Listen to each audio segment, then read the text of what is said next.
नए साल की आप सभी दर्शकों को ढेर सारी शुभकामनाएं। और आप देख रहे हैं ग्रैंड धर्मा सन्मार्ग। साल 2023 की शुरुआत बहुत ही शुभ योगों में हो रही है, क्योंकि इस दिन जो 2023 की शुरुआत होगी कन्या लग्न, मेष राशि और अश्विनी नक्षत्र में हो रही है। साथ ही इस दिन शिव नामक योग सुबह सुबह ही बन जाएगा। इसके बाद सिद्धि योग और फिर सर्वार सिद्धि योग बन रहा है। तो साल 2023 1 जनवरी का दिन बहुत खूबसूरत है। क्योंकि रविवार का दिन है, तो सभी लोग भगवान सूर्य को प्रणाम करके, स्नान करके, प्रणाम करके या एक लोटा जल अर्पित करके ही दिन की शुरुआत करेंगे, क्योंकि इस साल के राजा सूर्य। भगवान सूर्य को जल अर्पित करने से कुंडली के हर ग्रह यानी कि सारे के सारे ग्रह मजबूत हो जाते हैं।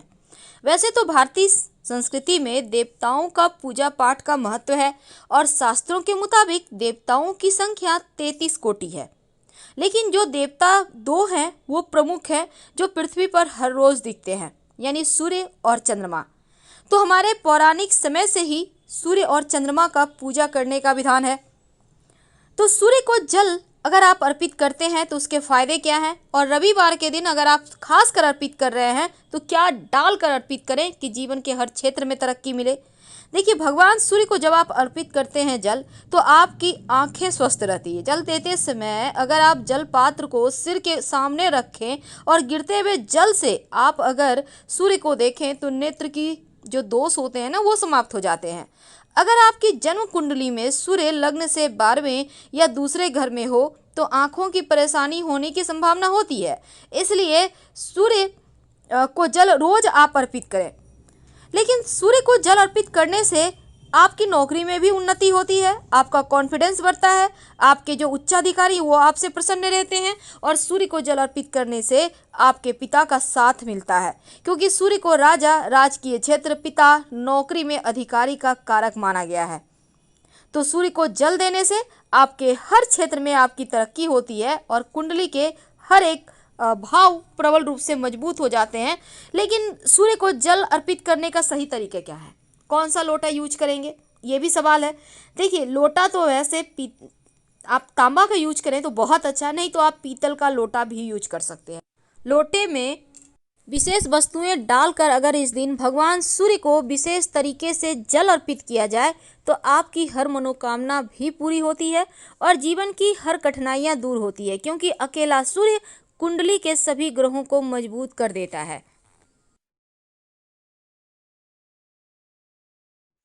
से बताएंगे कि जब आप सूर्य का तांत्रिक मंत्र का जप करते हैं, सूर्य को जल देते समय, तो उसके विशेष फायदे आपको कैसे मिलते हैं और जीवन की समस्त मुश्किलों से आप कैसे आसानी से बाहर आ जाते हैं।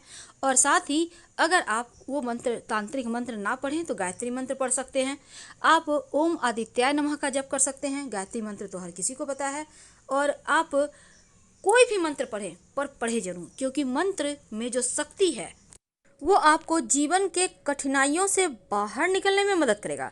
वैसे ओम घृणी सूर्याय नमः इस मंत्र का भी जप कर सकते हैं, या फिर गायत्री मंत्र ओम भूर्भुवः स्वः तत्सवितुर्वरेण्यं भर्गो देवस्य धीमहि धियो यो नः प्रचोदयात् इसका भी जप कर सकते हैं। लेकिन एक बात याद रखिए, सूर्य को कभी भी बिना स्नान किए अर्घ्य मत दीजिएगा।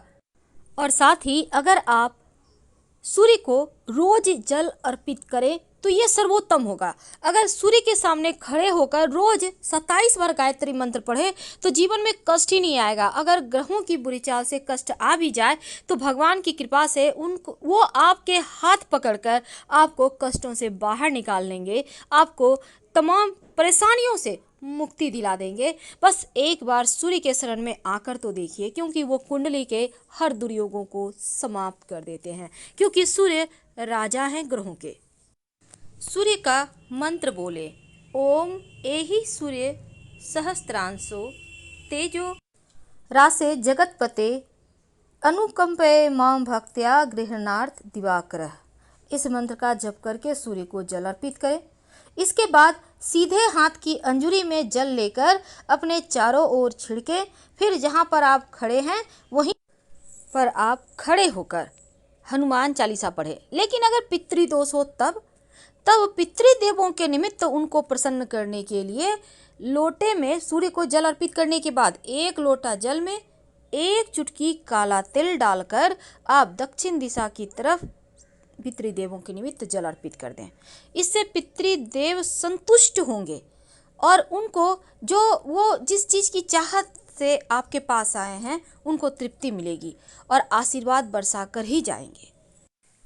अगर आपका पैसा किसी ने ले लिया है, कहीं फंस गया है, कोई वापस नहीं कर पा रहा, या फिर आपका पैसा कहीं ब्लॉक है, आप चाहते हैं कि आपका पैसा आपको मिल जाए, तब जब आप भगवान सूर्य को जल अर्पित करें तो रविवार के दिन से शुरू करके, अगर आप महिला हैं तो लगातार 21 दिन, अगर आप पुरुष हैं तो लगातार 27 दिन ये प्रक्रिया करना है।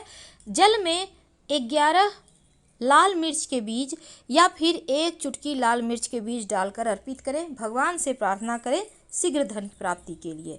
अगर मंगल कमजोर हो तो जल में शक्कर या फिर गुड़ डालकर अर्पित करें तो आपका मंगल बेहतर होता है, जीवन में कष्ट कम होते हैं। शत्रु विरोधी ज़्यादा परेशान करे, आपको लगे कि शत्रु बहुत ज़्यादा परेशान कर रहे हैं, तब जल में लाल गुड़हल के पुष्प डालकर सूर्य को अर्पित करें तो शत्रु विरोधी शांत हो जाते हैं। अगर वैवाहिक जीवन में समस्या है या फिर आपका विवाह नहीं हो पा रहा है, तब जल देते समय सूर्य को जल में 1 चुटकी हल्दी डालकर अर्पित करें। जो विद्यार्थी हैं पढ़ाई पे फोकस करने के लिए, पढ़ाई में अच्छा करने के लिए जब सूर्य को जल अर्पित करें तो उसमें स्याही डालकर अर्पित करें, ज़्यादा नहीं 1-2 बूंद डालकर अर्पित करें तो पढ़ाई लिखाई में मन भी लगेगा और आपका खूब तेज बढ़ेगा। ज्योतिष में इन चीज़ों का पालन करने से जीवन के कष्ट कम होते हैं। सूर्य को जल देते समय अगर आप लाल चंदन या रोली डालकर अर्पित करें तो फिर आपका अच्छा स्वास्थ्य रहता है। और जल अर्पित करते समय गायत्री मंत्र का जप कीजिएगा। आप चाहें तो इसमें 1 चुटकी अक्षत भी डाल सकते हैं। जब जीवन में लगे कि कष्ट ज़्यादा हो रहा है, जीवन में आप चाहते हैं कि सभी ग्रह आपके अनुकूल ही फल दे, सभी ग्रह को प्रसन्न करने की बजाय अगर आप सिर्फ सूर्य की आराधना करें तो आपका भाग्य उदय होने लगता है। कुछ लोगों के ग्रह दोष खराब होने के कारण जीवन भर उन्हें दुर्भाग्य का सामना करना पड़ता है और कड़ी मेहनत करने के बाद भी सफलता नहीं मिलती। तो रविवार के दिन 9 ग्रहों के अधिपति हैं जो सूर्य, उनका ही दिन है और इस दिन छोटा सा प्रयोग जरूर करें। वैसे इस दिन तंत्र शास्त्र में धन प्राप्ति के लिए एक रामबाण उपाय बताया गया है जो कि आपके जीवन को के जो दुर्भाग्य हैं उनसे छुटकारा आपको दिलाएगा। एक छोटा सा प्रयोग करें। क्या करेंगे? देखिए, रविवार के दिन सूर्योदय से 1 घंटा पहले उठिए, स्नान वगैरह कर लें। अब ओम घृणी सूर्याय नमः, ओम घृणी सूर्याय नमः 108 बार जप करें और अपने सामने की स्टील या चांदी के बर्तन में आप जल में थोड़ा सा दूध डालकर रखिए। जब मंत्र 108 बार पूरा आप जप लें, फिर आप उस जल को भगवान सूर्य को अर्पित कर दें तो ऐसा करने से आपकी सभी मनोकामनाएं पूर्ण हो जाती है। रविवार के दिन गुड़ का सेवन जरूर करना चाहिए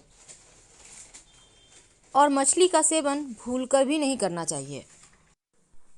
अगर उतना ना भी कर पाए तो सिर्फ 1 लोटा जल में 1 चुटकी हल्दी या फिर रोली डालें।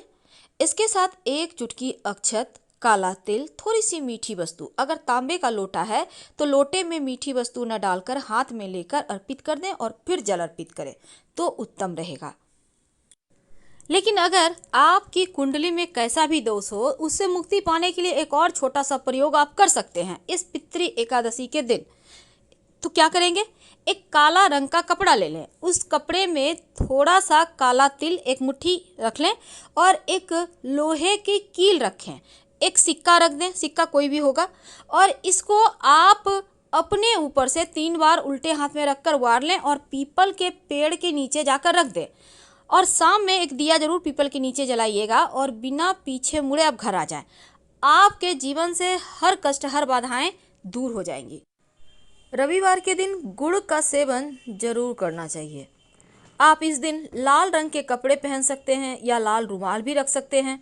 वैसे रविवार के दिन मछली ना ही खाएं तो अच्छा है। अगर कुंडली में सूर्य से बनने वाले राजयोग हों तो रविवार के दिन अदरक और सरसों के तेल का सेवन ना करें। वैसे सूर्य देव का सबसे जो सरल मंत्र है ओम घृणी सूर्य आदित्य, उसका भी जप कर सकते हैं। फिलहाल विदा लेंगे। जानकारी अच्छी लगे तब लाइक कर सब्सक्राइब करें, अपनों से शेयर करें और कमेंट में हर हर महादेव